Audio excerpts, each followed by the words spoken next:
Good afternoon, good evening, good morning, and welcome to a joyous Kia Oval outfield. My name's Jon Surtees. I'm stood here with Cameron Ponsonby and a lot of delighted Surrey fans as the outfielder at the Killer Oval. It is the Killer Oval. No one comes here and wins, only Surrey. At the Killer Kia Oval, the outfield is thronging with people celebrating an early Sunday afternoon finish because Surrey have beaten Somerset by 8 wickets after an extraordinary, fantastic day 3 here at the Oval. Let me do the numbers. Surrey batted on this morning, went from 321 for 7 to 367, adding another 46 this morning. Somerset then reached 30 for 2 at lunch with Archie Vaughan and Tom Lammonby already back in the pavilion during the lunch interval. Then after lunch the game broke apart for Somerset. Surrey took 7 for 89 to pay tribute to Adam Collins, who's not here today. In the session to bowl them out for 119, a lead of just 35. An early tee was then taken. Surrey then knocked off the runs and won by 8 wickets. Jordan Clark took 2 wickets in the first over after lunch. Tom Banton went in the next. Casey Aldridge 3 overs later, and James Rue in the following over. Special mentions here for Dan Worrell for an incredible caught and bowled to get rid of Banton. Dan Lawrence for a spectacular grab at square leg to see off James Rue. Go back and find those clips on socials if you haven't seen them yet. Miguel Pretorius, Lewis Gregory fought back a bit, but James Taylor did for Pretorius. Jack Leach nicked a slip. Sean Dixon didn't come out to bat after being injured on day 1. Surrey needed just 36. Despite losing Dom Sibley and Ollie Pope, they knocked off the runs in 5.2 overs, with Jamie Smith crunching one through the leg side to secure the win with a day and a couple of hours to spare. Final bit of numbers, Cameron, before we start talking about the game. Surrey bag a big, fat 22-point win and now sits second in the county championship, 10 points behind Nottinghamshire with 60 points. Somerset take 4 points back to the West Country. They are second bottom now on 33. What a day. We came in this morning, there were 2 Test Centurions at the crease for Surrey. We wondered how it was going to go. I don't think anyone necessarily thought that we'd be stood here at 4:30 recording a podcast of Surrey having won. No, there was no world where we came here today thinking the match was going to be over today, let alone by 4:30. In effect, we're going to get here at the moment of the day.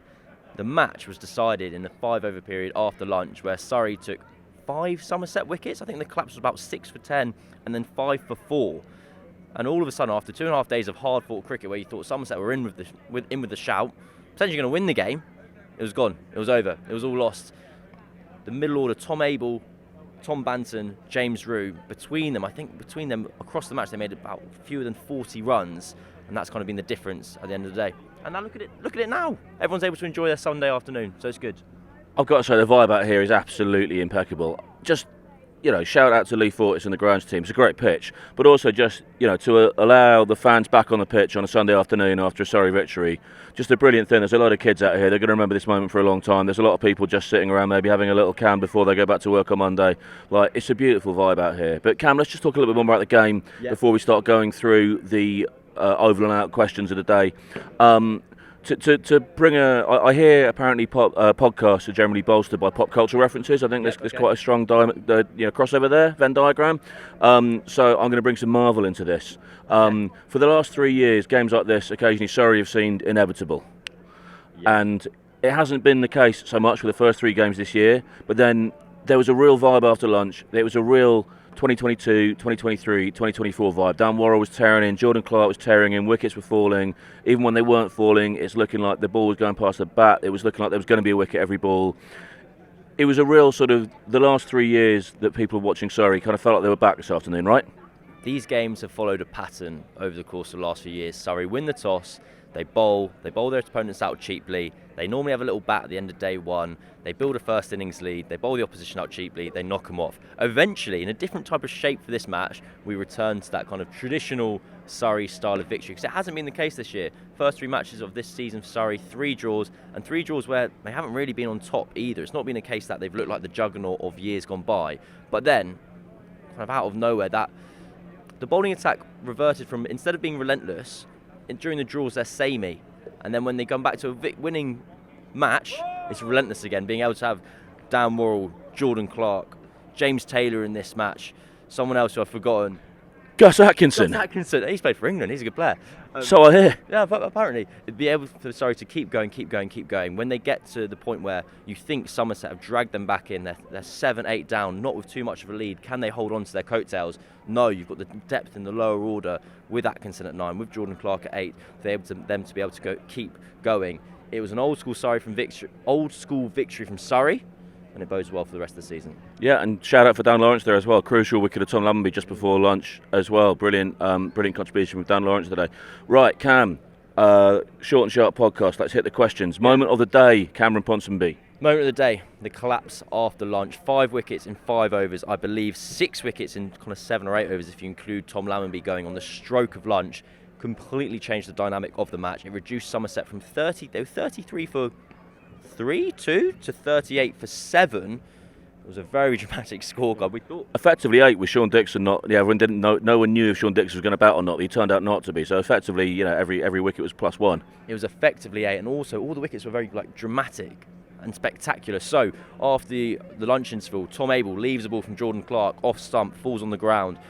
Dan Worrell takes a fantastic caught and bowled. Go out of your way to find that, my word. And this word for the celebration as well. The celebration was odd. It was strange. He lost his mind a little bit. He kind of started darting around if he's kind of was trying to evade people tackling him. Yeah, and he had a bit like a running back in the NFL, I thought. Running back in the NFL. He's got these kind of 1800 sideburns at the moment. It was unusual. I supported it. It was nice. And then later on in the same, 20 minutes later, if that, James Rue caught diving by Dan Lawrence at square leg. Another clip you want to go and source out because it was a fantastic angle from the umpires. All wear GoPros now. They have done for a couple of years. And the GoPro footage of the umpire at square leg perfectly gets Dan Lawrence diving across the right, falling across his right. And it was a period of intense, switched on, excellent cricket from Surrey, and it won them the match. Your player of the day. My player of the day is Jordan Clark, and also player of the match. 8 wickets across the match. He got 5 foot in the first innings. He got 3 more wickets here, and he kind of was the catalyst for the collapse with that wicket of Tom Abel, which kind of started the whole thing, which is cruel on Dan Lawrence because he got the wicket just before lunch. But Jordan Clark, it's for a little period, to use a football reference, for a while Son Heung-min was described as the most underrated footballer in the Premier League, but because everyone said it meant he was actually rated. And Jordan Clark has entered that territory now where everyone says he's the most underrated cricketer in the County Championship, but by definition, if everyone says you're underrated, that means you're actually rated. In another year, he'll have played a lot of cricket for England, in another generation, another time, but for now, it's Surrey's to benefit from because he's fantastic. If not the best all-rounders in the country. I think Gareth Batty said that after play on Friday. He said if you take out Ben Stokes, Jordan Clark is head and shoulders the best all-rounder in the country. And also shout out for the nickname Mr. Reliable as well. That's a nickname that's good to have, I think, in sport. Cameron, what brought you joy today? What brought me joy, apart from the quaint and correct answer of the scenes on the outfield behind us at the moment, were this quality of catches from Surrey. We mentioned it there. Dan Worrell's caught and bowled, Dan Lawrence's catch at square leg. Diving catches, they're always going to get me excited. They're always going to make me happy. And to go along with Jack Leach's catch yesterday, we've had a high quality of it across the match. But those are my answers for today. Yeah. Shout out to Surrey analyst Louis Langham-Walsh, just walking behind us there, walking in front of us, behind the camera. Also, I think if we're talking about catches, you've got to mention Ben Folkes as well. There was 2 today of what is one of my favourite subgenres of Ben Folkes catches, which are catches that are spectacularly difficult, that he makes to look pretty easy, but most other keepers wouldn't take. And there were 2 of those today. Again, go back and look at the highlights. 2 really brilliant Ben Folkes catches. Well done, Folkesy, again. Cameron, give us something to talk about. Something to talk about. First win of the season, only 10 points behind Notts. The whole idea that Surrey have started slow this year has been flipped on its head in one victory. 22 points out of a possible maximum 24 from this match. I'm going to be honest, I'm not brilliant at keeping track on the County Championship points table. Even I find it a little bit confusing. But all you need to know... Sorry, it's not what you get paid. Okay. No, exactly. I think that's the point. That's the point I'm trying to make, where I go this is my job, and I go so it's 22, but that means... Numbers. Don't like numbers. That's actually quite like numbers quite a lot. They like you? Yeah. Surrey are back in the mix. They're back in the hunt. 10 points behind Notts, which is in effect half a match. And with only 4 matches gone in the season, the title charge is back underway. Final question. Why? Well, this question is usually why should I come tomorrow? Why should I tune in tomorrow? Sadly, there will be no broadcast tomorrow because Surrey have won in 3 days. So anyone who's been looking forward to a day with YouTube, working from home tomorrow, I'm really sorry to say we're not going to be there. But you can go back, maybe if you were doing something this weekend, go back and watch the day's cricket instead. Just turn it on at 11 and pretend it's happening today, because that would be a great watch. But the next time we're live on YouTube, the next opportunity for you to watch Surrey County Cricket Club in person is on Wednesday at Beckenham, when Surrey women get back into it again. So Cameron, why should you go to Beckenham on Wednesday, or why should you tune in on YouTube to watch Surrey women on Wednesday? Beautiful Beckenham. Beckenham's my favourite place in the world at the moment. The reason you tune in, high quality cricket on show. The start of the Tier 1 seasons have been so good. There are international players everywhere, high quality players everywhere to watch. On Wednesday, Durham are coming down to Beckenham, so you're going to see World Cup winning captain Susie Bates in action for Durham against Surrey's absolutely stacked batting lineup. I'm very excited, you should be too. It's going to be a great game. It's free at Beckenham. Do get down on Wednesday, the County Cricket Ground in Beckenham. It's live on YouTube with Dan Norcross, with Cameron Ponsonby, with Yaz Rana. It's been a fantastic day here at the Kia Oval. The outfield has cleared out behind us. There's a victory to go and celebrate. My name's Jon Surtees. Over and out.